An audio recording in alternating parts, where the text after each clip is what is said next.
이 시간 말씀 보겠습니다. 에레미야 29장 11절에서 13절입니다. 여호와의 말씀이니라. 너희를 향한 나의 생각을 내가 아니요 평안이요 재앙이 아니니라. 너희에게 미래와 희망을 주는 것이니라. 12절 너희가 내게 부르짖으며 내게 와서 기도하면 내가 너희들의 기도를 들을 것이요. 13절 너희가 온 마음으로 나를 구하면 나를 찾을 것이요 나를 만나리라. 아멘. 우리 소망 주시는 하나님, 이러한 말씀으로 최요한 목사님께서 이 시간 말씀 전해 주시는데요. 먼저 최요한 목사님은 명동국제교회 목사님이시고 세계선교연대 대표이시며 국제선교신문 발행인이시고 명동출판 대표이십니다. 우리 목사님 나오셔서 말씀 전해 주십니다. 오늘의 시대는 이 불확실성의 시대고, 지금 대한민국이나 전 세계에 처해 있는 상황이 지금 암울한 시대입니다. 내일을 알 수 없는 그런 시대에 우리가 살고 있는데, 오늘 성경 본문에서도 말씀하시를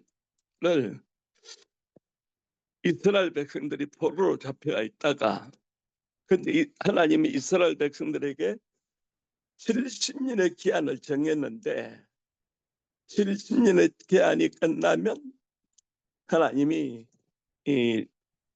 자유케 하겠다는 약속을 하셨습니다. 그런데 중요한 것은 그 조건이 뭐냐면, 그 밑에 보면 내게 기도하라 이렇게 말했어요. 기도하면 하나님께서 하시겠다. 그러니까 우리가 상황이 어렵고 힘들고 그럴 때에 우리는 내일에 대한 소망도 없고, 또 하나님에 대한 믿음도 약해지고, 또 이런 상황에 이 약속의 말씀을 붙드는 것이 참 중요해요. 성경은 하나님의 약속이 기록된 것이 성경 아니겠습니까? 그렇기 때문에 우리가 약속의 말씀은 이스라엘 백성들이 돌아올 때 70년의 기한이 끝나면 70년 기간 동안에 이스라엘 백성들에게는 자유가 없고 포로된 생활이 있지만은 하나님께서는 너희를 향한 나의 생각이라 그랬거든요. 이스라엘 백성들을 향한 하나님의 생각은 장래에 소망을 주라는 생각이다 이렇게 말하고 있어요. 그 소망을 주는 생각은 뭐냐? 그 다음에 이제 중요한 것은 너희는 내게 부르짖으며 와서 기도하면 내가 너희를 들을 것이요 전심으로 날 찾고 찾으면 만나 주리라 이렇게 말했거든요. 이 시대에 우리가 필요한 것은 기록된 말씀에 근거해서 이 기도입니다. 기도는 만사를 변화시키는 하나님의 능력입니다. 선교지에 있는 분들, 그리고 또 고국에 돌아와 계시는 분들도 앞 일을 예측하지 못하는 그런 상황일지라도 우리는 늘 깨어있어 기도해야 돼요. 예수님께서 말씀하셨지 않습니까? 말세에 믿는 자를 보겠느냐 이러세요. 믿음이 없는 세대라고 예수님은 말씀하셨습니다. 그렇기 때문에 코로나 이후에 한국교회뿐만 아니라 세계교회 모두가 큰 타격을 입고, 중요한 것은 믿음이에요. 그래서 예수님께서 종종 제자들을 꾸짖으신 내용이 뭐냐면, 너희 믿음을 어디다 두었느냐? 믿음을 말씀 위에다가 말씀을 붙들고 약속하신 말씀 위에다가 믿음을 세웠으면 이 주변 환경이나 상황이나 여건이 아무리 변화되더라도 말씀하신 분이 하나님이시잖아요.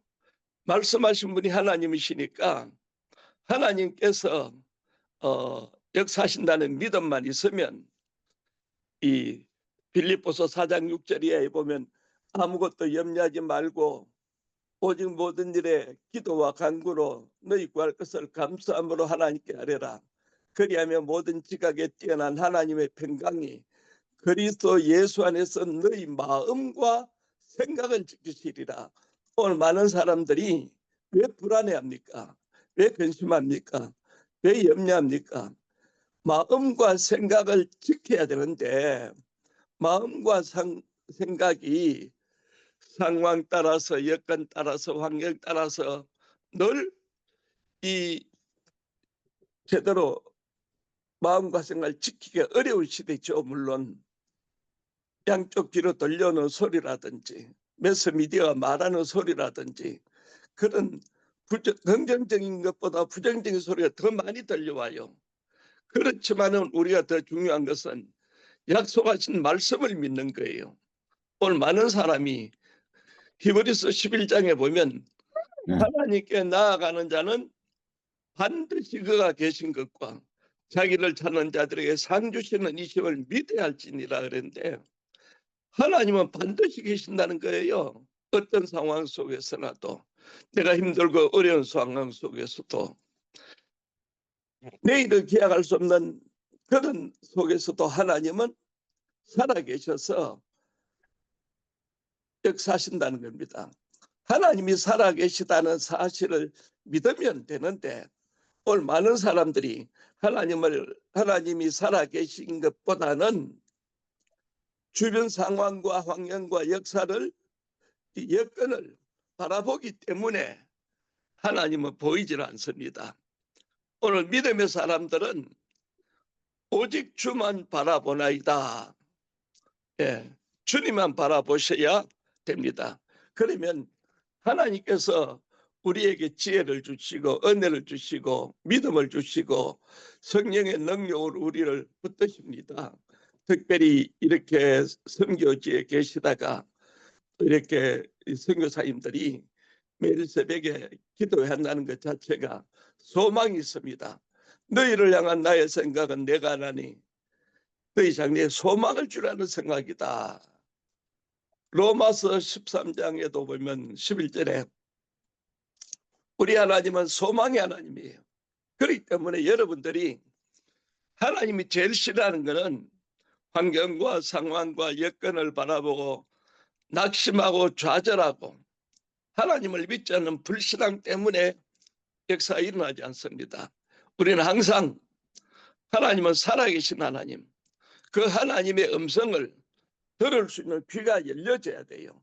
그렇기 때문에 늘 하나님의 기록된 말씀을 마음판에 새기고 그 다음에 세미하게 들려오는 하나님의 소리를 빌립보서 2장 13절에서 보니까 너희 안에서 행하시는 이는 하나님이시니 자기의 기쁘신 뜻을 위하여 너희로 마음의 소원을 두고 행하게 하신다고 그랬어요.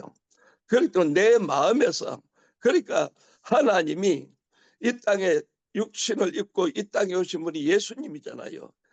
예수님이 요한복음 16장에 보니까 때가 되면 성천하시고 또 다른 보혜사 성령을 보내셔서 그 다음에 우리에게는 성령님이 와 계시는 거거든요. 성령이 어디 계십니까? 우주 만물에도 충만하지만은 여러분 마음속에 성령님이 계시잖아요. 그러면 늘 크고 작은 일을 만날 때에 범사에 그를 인정하라. 그리하면 내 길을 지도하시리라. 범사에 크고 작은 일을 성령님께 자꾸 물어봐야 돼요. 성령 이럴 때는 어떻게 해야 됩니까? 저럴 때는 어떻게 합니까? 그러면 하나님의 영이 여러분 속에 역사해서 지도하시게 돼 있어요. 오늘 많은 사람들이 로마서 8장 26절에서 28절에 보면 28절은 달달 외워요. 하나님을 사랑하는 자 곧 그 뜻대로 부르심을 입은 자들에게는 모든 것이 합력하여 선을 이룬다. 그거는 다 알고 있어요. 근데 중요한 것은 그 위에 두 구절이에요. 이와 같이 성령도 우리 연약함을 도우시나니 우리가 마땅히 빌바를 알지 못하나 성령이 말할 수 없는 탄식으로 우리를 위하여 친히 간구하신다고 말씀했습니다. 그 다음에 27절에는 마음을 감찰하시는 네가 성령의 생각을 하시나니 성령이 하나님의 뜻대로 성도를 위하여 간구하십니다. 그리고 난 뒤 28절에 하나님을 사랑하는 자 이렇게 나와요.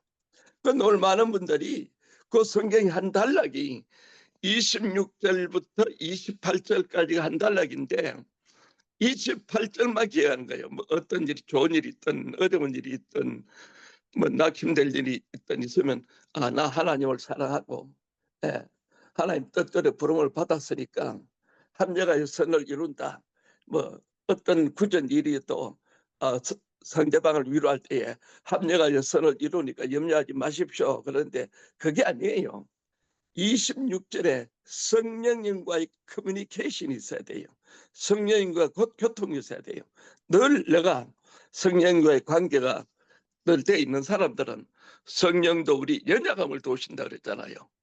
내가 뭐가 필요한지 부족한 것이 뭔지 늘 성령이 도우신다는 거죠. 그렇기 때문에 여러분들은 절대로 낙심할 필요가 없어요.